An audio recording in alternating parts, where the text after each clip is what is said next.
you that night. Don't lie to me. I want the truth, and I want it now. You think you can resist an officer? I asked you a question, and you're going to answer me. Harlem had a way of remembering footsteps. Not loudly, not with banners or speeches, but with silence, the kind that settled into brick walls and stairwells, into barbershops and church pews, into the spaces between one man's breath and another's judgment. On that cold morning, Harlem felt different, as if the streets themselves were listening. Margaret Johnson had lived in Harlem long enough to know when a day carried weight. She woke before sunrise, as she always did, folding her blanket neatly, whispering a prayer she had learned as a girl in the South.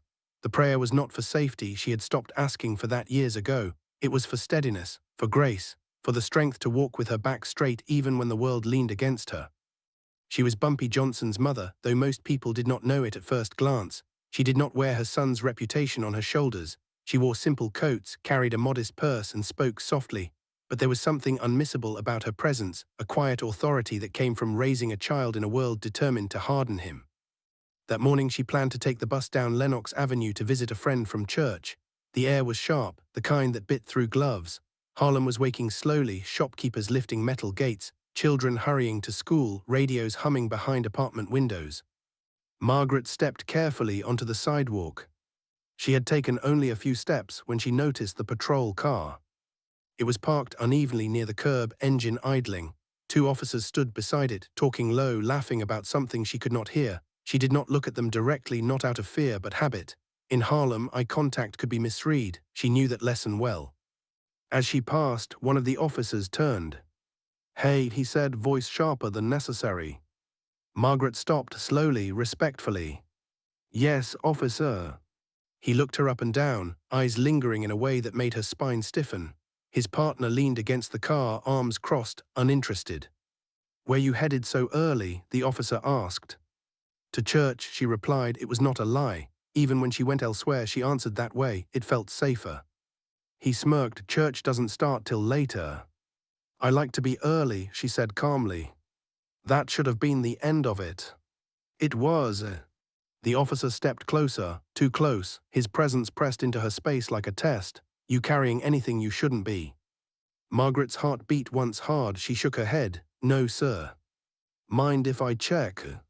She hesitated, just a fraction, not out of guilt but dignity. That hesitation was all it took. "Don't get smart," the officer snapped, placing a hand on her shoulder. The push was not violent, but it was deliberate. Margaret stumbled back one step, her purse slipping from her grasp, its contents spilling onto the pavement, a handkerchief, a Bible, a small envelope with her friend's address written neatly in pencil. For a moment, the world froze. People stopped walking. A shopkeeper froze mid-motion with his keys. A bus driver slowed without knowing why. Harlem held its breath. Margaret did not fall. She straightened herself slowly, every movement measured. She did not shout, she did not cry. She bent down and began picking up her things, hands trembling only slightly. "I meant no disrespect," she said quietly. The officer looked surprised, not by her words but by the way she spoke them, calm, steady, unbroken. "Watch where you're going," he muttered, stepping back as if suddenly aware of the eyes on him. Margaret gathered her belongings and continued walking. She did not look back. By the time Bumpy Johnson heard about it, the story had already traveled faster than truth ever could. It reached him in fragments, whispered between men in a barbershop, murmured in a pool hall, passed like a folded note through Harlem's invisible network. "Someone touched your mother.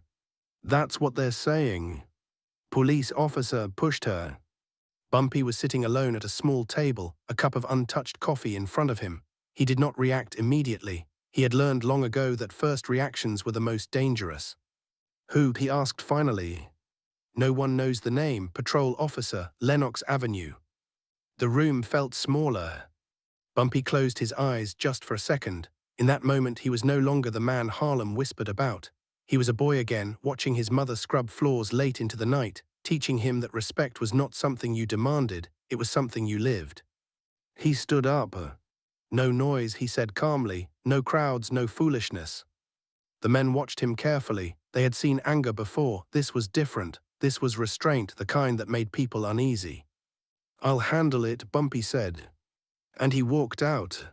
Margaret Johnson arrived home later than usual. She removed her coat, placed her purse on the table, and sat quietly by the window. She did not tell anyone what had happened, not her neighbors, not the women from church, certainly not her son. But Harlem had already spoken. When Bumpy entered her apartment that evening, she knew before he said a word. "You heard," she said softly. He nodded, "Yes, ma'am." She looked at him, really looked, as if searching his face for something dangerous. "You must promise me something." "Anything. You will not make this worse." Bumpy swallowed. "I won't make it loud." "That's not what I said." He met her gaze. For a long moment neither spoke. "I raised you better than revenge," she said quietly. "I raised you for wisdom." He lowered his head slightly, a gesture of respect few ever saw from him. "Yes, ma'am." She reached for his hand. "People are always watching you, Ellsworth. What you do next will teach them who you are." Bumpy squeezed her hand gently. "Then I'll teach them right." That same night a call was placed, not to a rival, not to the streets, but to a man few ever spoke to directly. "The chief of police." The call did not come with threats, it did not come with demands, it came with facts, calmly stated, respectfully delivered. "A patrol officer on Lenox Avenue acted improperly toward an elderly woman today," the voice said. "That woman is Margaret Johnson." There was a pause on the line. "I believe," the voice continued, "that you would want to know." The chief listened in silence. He knew the name Johnson. He also knew Harlem was standing very still. And in that silence, history began to lean, when power learns to listen. The chief of police did not sleep well that night, not because he feared retaliation or scandal, but because he understood symbolism, and Harlem was built on symbols more than laws. He had risen through the ranks by learning when to act loudly, and when silence carried more weight, and the name Margaret Johnson landed on his desk like a quiet accusation. It was not the act itself that troubled him most, because he had seen far worse buried beneath paperwork and polite language, but the restraint that followed it, the absence of chaos where chaos was expected, and the feeling that a line had been crossed without anyone raising their voice. In his years of service, he had learned that real trouble never announced itself with shouting. It arrived calmly and waited to see who would flinch first. Early the next morning, before the city fully woke, the chief requested a private report on patrol assignments along Lenox Avenue. He did not call a press conference or issue a memo, and he did not use the word incident. Instead, he asked questions that sounded routine to anyone listening closely enough to underestimate them. He asked who was on duty, how long they had served, and whether there had been any prior complaints, and each answer tightened something behind his eyes. One name surfaced repeatedly, not with alarms, but with small inconsistencies, minor remarks, and the kind of casual confidence that often grew unchecked in uniformed men who believed authority belonged to them rather than the badge they wore. By mid-morning, Harlem already knew something was happening, not because of sirens or statements, but because patrol cars lingered longer than usual, officers spoke more carefully, and a certain edge of arrogance had dulled just slightly. Word traveled without names attached to it, as it always did, carried by shopkeepers who noticed unfamiliar faces, by barbers who paused mid-sentence when doors opened, by mothers who felt the air shift while walking their children to school. Harlem did not need confirmation, it sensed intention. Bumpy Johnson moved through that same Harlem with deliberate calm, refusing every invitation to speak, to gather, to posture. Men watched him from doorways, expecting instruction, but he offered none. Instead, he listened, absorbing every detail with the patience of someone who understood that reaction was easy and restraint was costly. He knew exactly how quickly a single reckless word could turn a moment of moral clarity into something ugly, and he would not allow his mother's dignity to become an excuse for disorder. That choice, more than anything, unsettled those who thought they understood him. At home, Margaret Johnson went about her day as if nothing extraordinary had happened, preparing food, folding laundry, and humming hymns softly enough that only the walls heard them. Yet she felt the weight of attention pressing against her windows, not threatening, but watchful, as if the neighborhood itself were waiting to see what kind of woman she truly was. She understood that her reaction mattered more than any apology that might come, because people learned how to behave not from statements, but from examples. She had spent her life teaching that lesson to her son, and now she lived it again without ceremony. The chief decided to visit Harlem himself quietly, without escorts or cameras, a decision his advisors questioned but did not challenge. He walked a few blocks, speaking to no one, observing everything, noting how conversations softened when he passed, how eyes followed without hostility, how fear was absent but expectation was not. This was not a neighborhood on the brink of violence, it was a community measuring his character. He realized then that the call he had received was not a threat, nor a request, but an invitation to choose what kind of authority he intended to represent. That afternoon, he summoned the officer involved to his office, not to interrogate him aggressively but to let him speak. The officer entered with the casual posture of someone accustomed to minimal consequences, answering questions easily, minimizing details, framing the encounter as a misunderstanding. The chief listened without interruption, allowing the officer to talk himself into clarity, and when the explanation ended, there was a silence so complete it forced reflection. The chief then asked a single question, spoken evenly, without accusation, about whether authority existed to protect dignity or to test it, and the officer had no answer that did not expose the truth he had tried to soften. Outside that office, the city continued its rhythm, unaware of how close history hovered to a pivot. Clerks filed papers, phones rang, and coffee cooled untouched on desks, while one decision gathered weight behind a closed door. The chief understood that punishment alone would not resolve what had occurred because punishment addressed behavior, not belief. What mattered was acknowledgement, not spectacle, and accountability that restored trust rather than deepened division. He chose a path that few expected, one that risked criticism from both sides, but aligned with the kind of leadership he wanted remembered. When the outcome reached Harlem, it arrived without fanfare, carried not by headlines but by relief. The officer was reassigned pending review, not hidden, not defended, and not quietly absolved. More importantly, a statement was issued that named respect as non-negotiable and dignity as foundational, without excuses, without qualifiers, and without the usual defensive language. People read it carefully, looking for omissions, and found none. It did not erase the moment, but it acknowledged it, and that acknowledgement mattered more than apology. Bumpy Johnson heard the news in the same calm way he had heard the offense, and he said nothing publicly, offering no commentary, no victory, no satisfaction.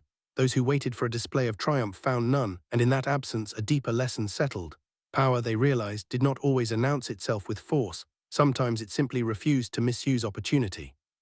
Bumpy returned home that evening, sat with his mother, and shared a quiet meal, neither of them speaking of what had occurred, because some resolutions did not require words to become complete. Margaret Johnson looked at her son across the table and smiled faintly, not with pride but with relief, because she knew he had chosen wisdom over impulse, and that choice would echo longer than any confrontation ever could.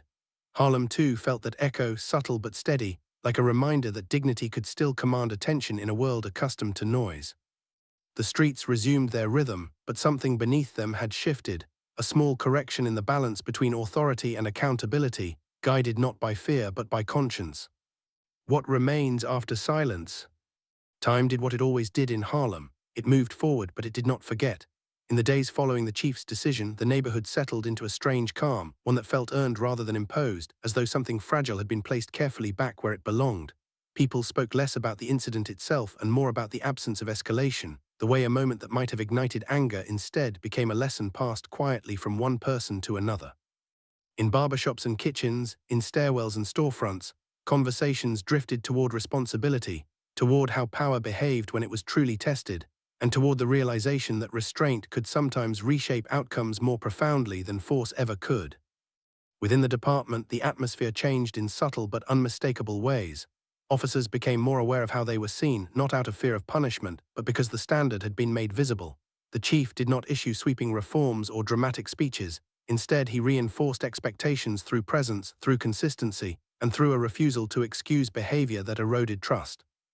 Training sessions shifted in tone, no longer framed solely around procedure, but around judgment, empathy, and the understanding that authority carried weight beyond the immediate moment.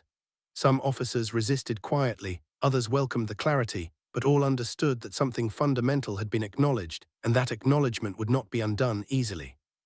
Bumpy Johnson observed these changes from a distance, intentionally removing himself from the center of attention, because he understood that influence was most effective when it appeared incidental. He declined interviews, discouraged speculation, and corrected anyone who tried to frame the outcome as his victory. He knew that turning the moment into personal triumph would cheapen the dignity his mother had carried so naturally, and he refused to let her composure be reduced to a footnote in someone else's narrative. Instead, he continued his routines, meeting people privately, offering advice sparingly, and reminding those around him that the real measure of strength was how one behaved when provocation failed to produce chaos. Margaret Johnson felt the change more personally, though she never spoke of it openly. When she walked the same streets weeks later, she noticed the way officers nodded respectfully without excess, the way neighbors smiled with a softness that suggested shared understanding rather than celebration. She had not asked for recognition, and she did not accept it when offered indirectly, because she believed that dignity lost its meaning when it demanded acknowledgement. For her, the matter had always been simple. She had stood upright, spoken calmly, and refused to let another person's misconduct redefine her worth. Everything that followed was not her doing, but the consequence of choices others made in response to that steadiness. The chief, meanwhile, faced pressure from multiple directions, some accusing him of yielding too easily, others of not going far enough. He accepted both criticisms without defensiveness, understanding that leadership rarely satisfied everyone when it chose principle over convenience. He continued visiting neighborhoods quietly, listening more than speaking, absorbing the mood of the city as it adjusted to a recalibrated sense of accountability.